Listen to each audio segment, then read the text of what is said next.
Aujourd'hui, nous rendons public un mémorandum qui vous sera distribué.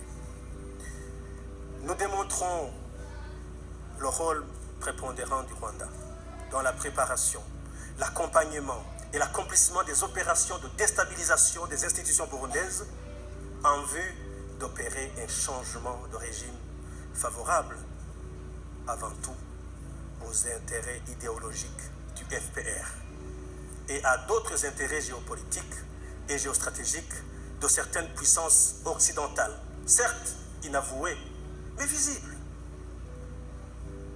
Comme partout ailleurs en Afrique, ce processus de déstabilisation du Burundi s'appuie sur un contexte sociopolitique marqué par plusieurs choses.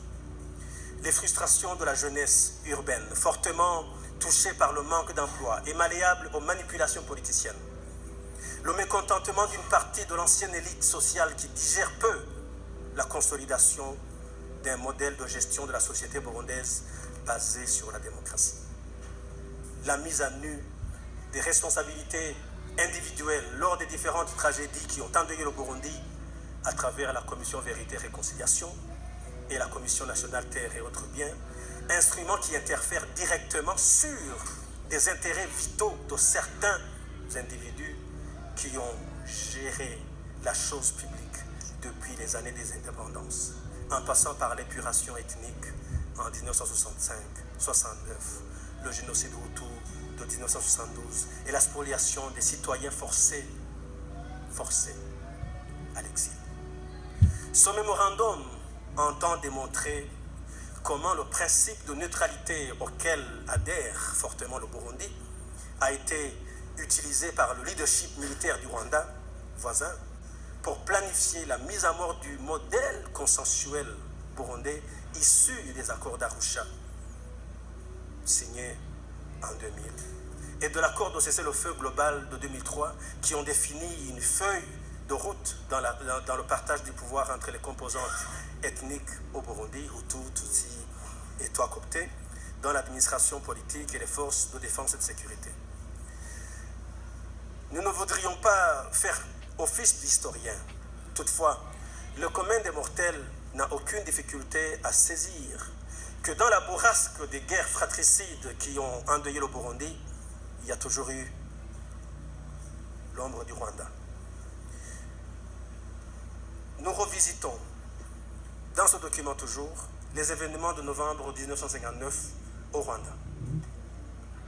Jean-Paul Aroy décrit comme la séquence déterminante de la révolution paysanne Hutu et la contre-révolution Tutsi, laquelle devait, la Belgique aidant, aboutir à la disparition du monopole Tutsi.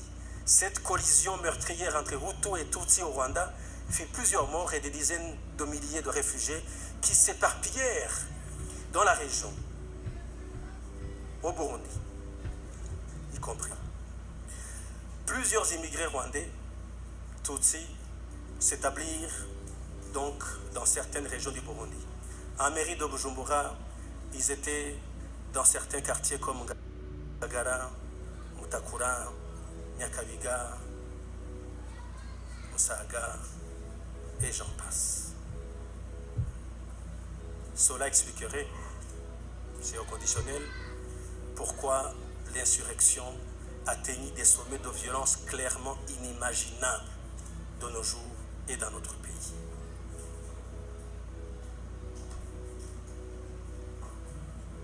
Il faut dire les choses telles qu'elles sont. La vérité blesse, dit-on. Mais avant 1962, même si le Rwanda et le Burundi étaient asservis par un même colonisateur, la Belgique, n'empêche que Rwandais et Burundais sont regardés à cette époque en chien de faïence.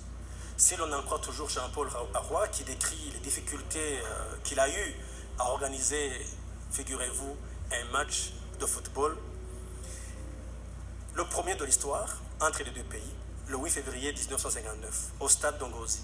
Ce match se solda par un score sévère de 4 buts à 1 en faveur du Burundi.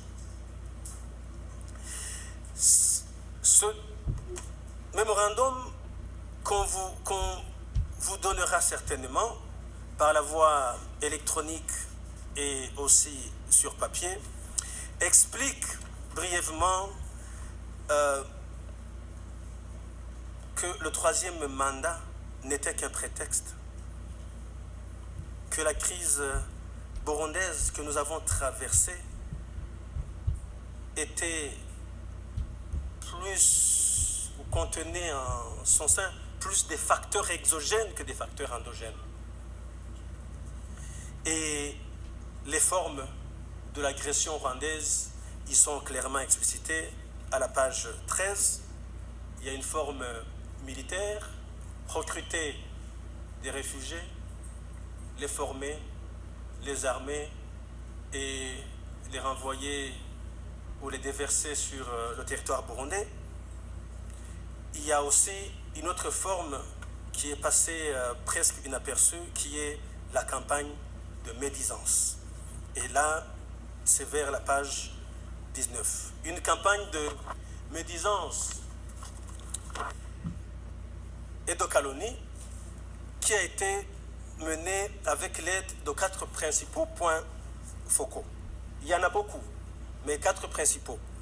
Au Burundi, vous avez vu sur les réseaux sociaux et à travers les médias les messages alarmistes d'un génocide imminent qui ont été l'objet de relais des journalistes Innocent Muhozi et du blogueur Teddy Mazina de la télévision Renaissance. Au Rwanda voisin, si vous avez été attentif, vous avez vu un certain Albert Ludatsimbugwa qui était le seul à interviewer les frondeurs du CNDD-FDD. J'avais produit un document où j'avais explicité que Albert Ludatsimbugwa, les seules interviews qu'il a pu avoir dans tout son passé comme journaliste, c'était les frondeurs du CNDD-FDD, y compris quelques putschistes, et les rebelles du M23. Ce journaliste et musicien est devenu célèbre sur le dossier Burundi. En France, ce réseau de communication s'appuyait principalement sur l'écrivain David Gakunzi, président de l'organisation Paris Global Forum et parrain de la télévision Renaissance d'Innocent Muhozi. En Belgique, le relais de communication était assuré par Maître Bernard Menguin, et qui compte parmi ses clients le parti MSD, la radio publique africaine, le président Paul Kagame, le FPR, etc. À la page 20, nous mettons en évidence ces connivences. Mais il importe de retracer certaines affinités. David Gakunzi de Paris est le grand frère de Innocent Muhozi de Bujumbura. Innocent Muhozi, qui est l'oncle de Teddy Mazina, et Albert Ludatsimbugwa, qui est le cousin de Innocent Muhozi et Albert Ludatsimbugwa, dont l'un des parents est rwandais. Alors, nous comprenons Albert Ludatsimbugwa qui dirige la radio Contact FM qui appartient au FPR. C'est ce qu'il y avait à démontrer. Je vous remercie pour cette partie et pour votre attention. Si vous voulez bien, nous allons, même si nous avons trop bavardé, nous permettre de prendre quelques questions des journalistes ou des observations. En quelques minutes, la parole est à vous, chers confrères, chers consoeurs. Nous sommes là pour répondre à vos questions. Cette machine communicationnelle, nous avons le porte-parole de l'armée du ministère de la Défense qui est de l'autre côté. Nous avons le directeur général de la RTNB qui a été porte-parole du Sénat mais qui a joué un très grand rôle dans la mise en échec de ces putschistes. Je me souviens de ce qu'il a dit quand on était ensemble à la présidence de la République ce matin-là du putsch. Je peux peut-être me tromper, mais il pourra peut-être me corriger. Il a dit en Kirundi, je ne sais pas comment vous l'avez dit en français, parce qu'il pouvait détaler. On était à la présidence quand il y a eu putsch, il pouvait détaler. Nous avons Dorian qui était là, qui est dans la cellule communication, et aussi Nancy Ninette Motoni qui était à Dar es Salaam, qui avait un bébé qui allaitait et qui en a vu de toutes les couleurs pour rejoindre Bujumbura. Nous avons l'ancien porte-parole adjoint du président de la République qui n'a pas tout dit dans son exposé, mais c'est lui qui fournissait la logistique. La logistique, nous étions dans une cachette, dans une planque pour pouvoir communiquer et déjouer le putsch par les moyens qui étaient les nôtres, hein, parce qu'on n'avait pas d'armes, mais on n'avait pas de crédit. Et c'est lui, Kamel Moussa, qui fournissait tout le crédit qu'on utilisait pour appeler le monde entier et toutes les rédactions du monde. Nous avons le porte-parole de la police. Alors ce jour-là, comprenez que le porte-parole de l'armée ne pouvait pas s'exprimer parce que le ministre de la Défense était déjà putschiste, qui est son chef direct. Et le porte-parole de la police ne pouvait pas s'exprimer parce que ce n'était pas une question policière, mais c'est eux qui nous fournissaient de la matière afin que nous puissions communiquer comme il faut. Alors, à qui la parole, chers confrères, chers consoeurs? Emmanuel Bamenye-Kanye du Cercle de la diaspora burundaise. J'ai juste une question en rapport avec ce qu'on n'a pas souvent parlé, mais j'aimerais juste revenir sur le procès de ce que des putschistes du 13 mai et demander pourquoi est-ce que ce procès se passe dans les tribunaux civils alors que les militaires ce ne sont pas des citoyens ordinaires qui devraient passer dans des tribunaux militaires parce que ce sont des garants de la souveraineté nationale, de l'indépendance, donc pour lesquels toute infraction à leur éthique et à leur déontologie ne doit pas être traitée au niveau des tribunaux civils. Question reçue, nous invitons le porte-parole du ministère de la Défense à répondre à la question. Une question très facile à répondre. Pour moi, je ne vais pas répondre juridiquement, mais je vais répondre comme militaire. Tout citoyen, avant de devenir militaire, il est civil. Il y a des infractions qui sont commises à l'endroit du travail qui sont sanctionnées militairement et d'autres qui sont commises en dehors du domaine militaire. Toutes ces infractions en dehors des casernes militaires, ce sont les infractions qui sont qualifiées du droit commun et doivent être jugées à les instances juridiques civiles. Ça se trouve dans le Code pénal civil. Je crois les juristes, s'il y en a ici, vont m'épauler, mais aussi dans la constitution burundaise.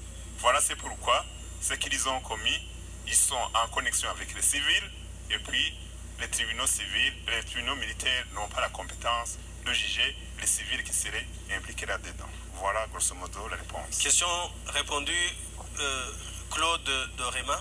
Un autre point, c'est que c'est un petit témoignage. Moi, je devrais mourir, comme Willy d'ailleurs, avant le 13 mai 2015. J'étais avec M. Kamel Moussa, quelqu'un du CNDH. On m'a appelé avant même le 26 avril pour me dire que je devrais mourir.